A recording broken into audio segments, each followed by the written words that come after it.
اگلا علی بھائی کہ یہ بھی سنا ہے کہ مولا علی علیہ السلام اور مائی رابعہ بصری سے متعلق کہ وہ یہ فرمایا کرتی تھیں کہ میرا دل چاہتا ہے کہ میں جہنم کو بجھا دوں اور جنت کو آگ لگا دوں تاکہ لوگ جو صرف اور صرف اللہ کی محبت میں اس کی عبادت کریں.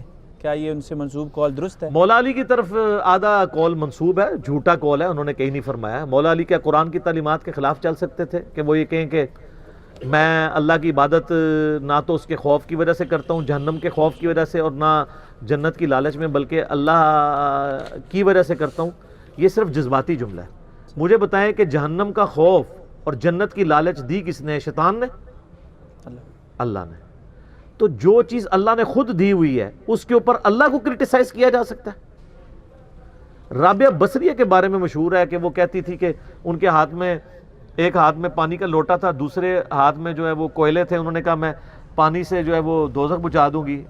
تسی بھی تہاڈا بھی دماغ خراب ہے، پانی نال دوزخ بجھ دی ہے؟ پانی دے ایک لوٹے نال تے تندور بھی نہیں پورا بجھدا. اور اس سے میں جنت کو آگ لگا دوں تاکہ لوگ صرف اللہ کے لیے اس کی عبادت کریں. ہم کہتے ہیں سبحان اللہ، لعنت اللہ علیہ. یہ تو اہل ایمان کی نشانی ہے. اہل ایمان کے بارے میں سورہ الفرقان میں ہے، وہ تو دعا کرتے ہیں ربنا اصرف عنا عذاب جہنم ان عذابها کان غراما. اے رب ہمارے ہم سے دوزخ کا عذاب دور کر دے، یہ تو ہمارے گلے کا پھندا بنا ہوا ہے، ہر وقت لٹکتی تلوار ہے. اور آپ کو نبی علیہ السلام مغرب اور فجر کے بعد تعلیم کر رہے ہیں اللہم اجرنی من النار. اور سورہ سجدہ میں آ رہا ہے کہ ہمارے بندے ہماری جنت کی لالچ میں اور دوزخ کے ڈر کی وجہ سے ہمیں راتوں کو پکارتے ہیں. یہ تو عقیدہ کفریہ عقیدہ ہے جس نے رکھا ہوا ہے. مولا علی کی طرف جھوٹ منسوب ہے. رابعہ بصریہ نے کہا تو وہ خود بھگتیں گی اگر انہوں نے کہا ہے. یہ بالکل جھوٹ ہے. ہم اس عقیدے کو نہیں مانتے. ہم تو ربیہ کے عقیدے کو مانتے ہیں، رابعہ کے عقیدے کو نہیں. صحیح مسلم میں حدیث ہے، نبی علیہ السلام کا ایک صحابی تھا ربیہ، وہ آپ کو وضو کروایا کرتا تھا. ایک دن نبی علیہ السلام کا سمندر رحمت جوش میں آیا، فرمایا سل ربیہ، مانگ کیا مانگتا ہے؟ کہ یا رسول اللہ جنت میں آپ کا پڑوس. لو، کائنات کی سب سے بڑی چیز، کتنی تیاری کر کے بیٹھے ایسی بندہ. آپ نے فرمایا کچھ اور مانگ لے. نہیں یا رسول اللہ یہی. آپ فرمایا کثرت سجود سے میری مدد کر، یعنی تو عبادت میں استقامت اختیار کر، میری دعا کی برکت سے تجھے جنت میں پڑوس مل جائے گا. تو نبی علیہ السلام کو تو کہنا چاہیے تھا تو جنت کے لیے کیوں بات کر رہا ہے، مجھ سے کہہ رہا ہے؟ تجھے تو کہنا چاہیے مجھے اللہ کا عشق مل جائے بس، منو جنت نہیں چاہیے دی. تو ہم ربیہ کے عقیدے پہ ہیں. رابعہ آپ کو مبارک، ربیہ والا ہمارا عقیدہ ہے. ہم کہتے ہیں ہمارا حشر ربیہ کے ساتھ ہو، آپ کا حشر رابعہ کے ساتھ ہو. ویسے کوئی جرت نہیں کرے گا، جس کو یقین بھی ہے نا وہ بھی نہیں کرے گا. کتنے پکے کٹر ناسبی ہیں نا، او جی یزید تے قسطنطینیہ دی بشارت فٹ ہوندی ہے، میں کہنا جی اللہ تینوں یزید نہ رکھے منو حسین نال، کہنا نہیں نہیں نہیں، اندر کھٹکتا ہے نا سر. پھر حسین تو حسین ہے نا. صحیح.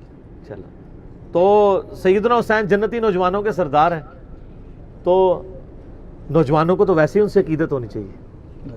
ٹھیک ہو گیا. اچھا علی بھائی، اکثر اوقات جو ایک حدیث جو ہے نا بخاری کے ریفرنس سے سوشل میڈیا پر بہت شیئر کی جاتی ہے کہ میں جو علی جو ہیں وہ علم کا شہر ہیں، ابو بکر بنیاد ہیں، اور عمر دیوار ہیں، اور عثمان رضی اللہ عنہم اجمعین یہ چھت ہیں. اور تو وہ پوچھتے ہیں کہ یہ حدیث جو ہے صحیح بخاری کے کس چیپٹر میں؟ بخاری شریف کوئی نہیں ہے، بکاری شریف ہی ہوئے گی کدھر. تہاڈی کڑیاں روایتاں کسی حدیث میں یہ موجود نہیں ہے کہ جی وہ ابو بکر بنیاد ہے اور عمر چھت ہے اور عثمان دیواریں ہیں. ہاں یہ جو آخری حصہ ہے نا وہ ترمذی میں ہے کہ میں علم کا شہر ہوں، میں حکمت کا شہر ہوں، علی اس کا دروازہ ہے. لیکن وہ بھی روایت اصول محدثین پہ کمزور ہے، امام ترمذی نے خود جرح کی ہے اس میں. لیکن اپنی مقدمے میں یہ بات درست ہے مولا علی کے حوالے سے جو ہے. اب دیکھیں کہ کتنا شرمناک کردار ہے ان علماء کا کہ ان کی مرضی سے یہ پوسٹیں بنتی ہیں، اس کو انڈورس کرتے ہیں. اور صرف پوسٹیں نہیں، کئی جگہ تقریروں میں ان کے چوزوں نے جو شاگرد ہیں مولویوں کی موجودگی میں یہ حدیثیں بیان کی ہیں کہ میں علم کا شہر ہوں، ابو بکر اس کی بنیاد ہے، عمر اس کی چھت ہے، اور عثمان اس کی دیوار ہے، اور علی اس کا دروازہ ہے. تو ان علماء کو شرم نہیں ہے یہ دنیا کی کسی کتاب میں ضعیف روایت بھی کوئی دکھا دیں، بالکل گھڑی بھی فیبریکیٹڈ روایت ہے. صرف مولا علی کے مقابلہ کرنے کے لیے، کیونکہ ترمذی میں روایت تھی نا، میں علم کا شہر ہوں، حکمت کا شہر ہوں، علی اس کا دروازہ ہے. چونکہ یہ صحیح ضعیف کا فرق نہیں کرتے نا، تو یہ ضعیف حدیث فضائل میں لے لیتے ہیں. تو انہوں نے کہا حضرت علی کی تو فضیلت ہمیں ماننی پڑی، تو باقیوں کی خود ہی بنا دو. حالانکہ وہ کریکشن کے طور پہ اس میسیج کو جاری کرتے ہیں. جی کریکشن کے طور پہ کرتے ہیں کہ جی اے پوری حدیث ہے، اے پوری او کہانی جے بھائی، مرنے سے پہلے اے مسلمان کر لے اس پہ غور. کتابوں کا خدا اور ہے، مدرسوں کا خدا اور، علماء کا خدا اور، بابوں کا اور بابیوں کا خدا اور. ٹھیک ہے، یہ کہانی ہے، کوئی ایسی چیز نہیں ہے. مسلم شریف میں والے ایک حدیث، اوپر تلے 3 حدیثیں ہیں، 639 640 641. اما عائشہ کے پاس ایک بندہ آگے کہتا ہے بتائیں کہ موضوع پہ مسح کی مدت نبی علیہ السلام نے کتنی مقرر فرمائی؟ تو انہوں نے کہا تم علی ابن ابی طالب کے پاس جاؤ، ان کا زیادہ وقت رسول اللہ کے ساتھ سفر و حضر میں گزرتا تھا، وہ تمہیں بتائیں گے. تو مولا علی نے پھر فرمایا کہ نبی علیہ السلام نے مسافر کے لیے 3 دن اور 3 رات، مقیم کے لیے 1 دن اور 1 رات موضوع پہ مسح کی مدت مقرر فرمائی. جرابیں بھی اس میں داخل ہیں، وہ آپ کلپ میرا دیکھ سکتے ہیں. تو اس حدیث میں یہ ضرور اشارہ ملتا ہے کہ سیدہ عائشہ جو سینکڑوں صحابہ کی استاد تھیں، ان کو بھی جس مسئلے میں کنفیوژن ہوتی تھی مولا علی سے پوچھتی تھی. تو مولا علی کو اگر کوئی علم کا شہر بھی کہہ لے تو ہمیں کوئی اعتراض نہیں ہے، اس میں تو کوئی شک نہیں ہے.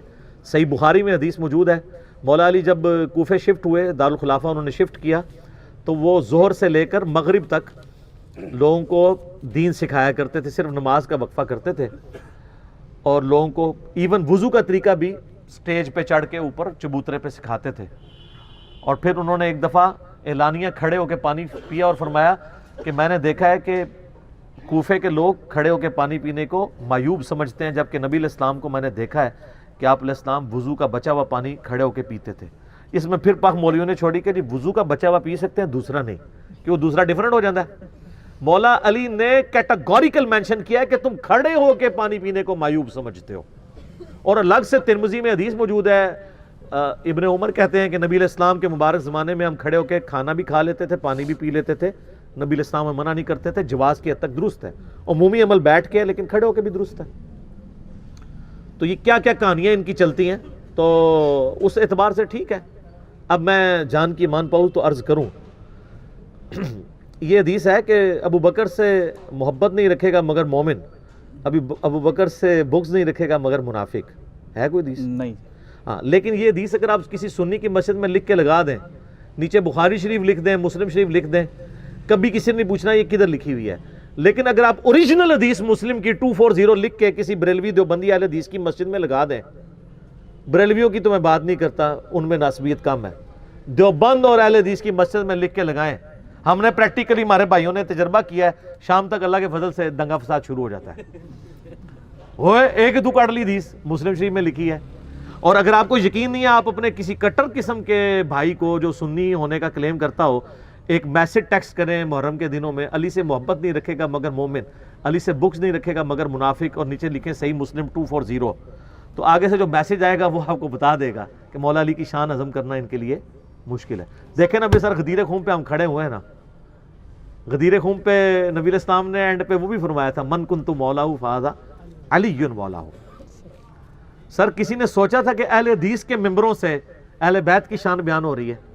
آج تک تو اہل حدیث کے ممبروں سے یہ بیان ہوتا تھا فضائل صحابہ کانفرنس، اب لکھا ہوتا ہے فضائل صحابہ و اہل بیت. اہل بیت برکت کے لکھا ہوتا ہے، بیان وہی ہو رہے ہوتے ہیں، فضائل صحابہ بھی نہیں بیان ہوتے، فضائل معاویہ ہی بیان ہو رہے ہوتے ہیں. وہ آپ کے شر سے بچنے کے لیے، میرے شر سے بچنے کے لیے، میرے شر سے یہ لوگ نہیں بچ سکتے. میرے شر سے بچنے کے لیے ان کو منکرین حدیث ہونا شرط ہے. میں نے بتایا نا، غامدی صاحب نے کہا ہے کہ مجھے تو سارے کہتے ہیں کہ منکر حدیث ہوں، کیا اہل حدیث دیوبند اور بریلوی صحیح بخاری کی 2812 نمبر حدیث کہ عمار کو ایک باغی جماعت قتل کرے گی، وہ ان کو اللہ اور جنت کی طرف بلائے گا اور وہ معاویہ کی پارٹی دوزخ کی طرف بلانے والی ہوگی، یہ حدیث ماننے کے لیے کوئی تیار ہے؟ مانتے ہیں. وہ کہتے ہیں ہم انکاری نہیں ہیں، ہم کہتے ہیں آپ اقراری نہیں ہیں. ہم کب کہتے ہیں ہم انکاری ہیں؟ انکاری ہو تو آپ کی جرت نہیں ہے، لیکن آپ کونے بڑے نے، اقراری بھی کوئی نہیں نے. چھوڑ دیو، کربلا ہر جگہ آ جاندی ہے، اگے ٹرو.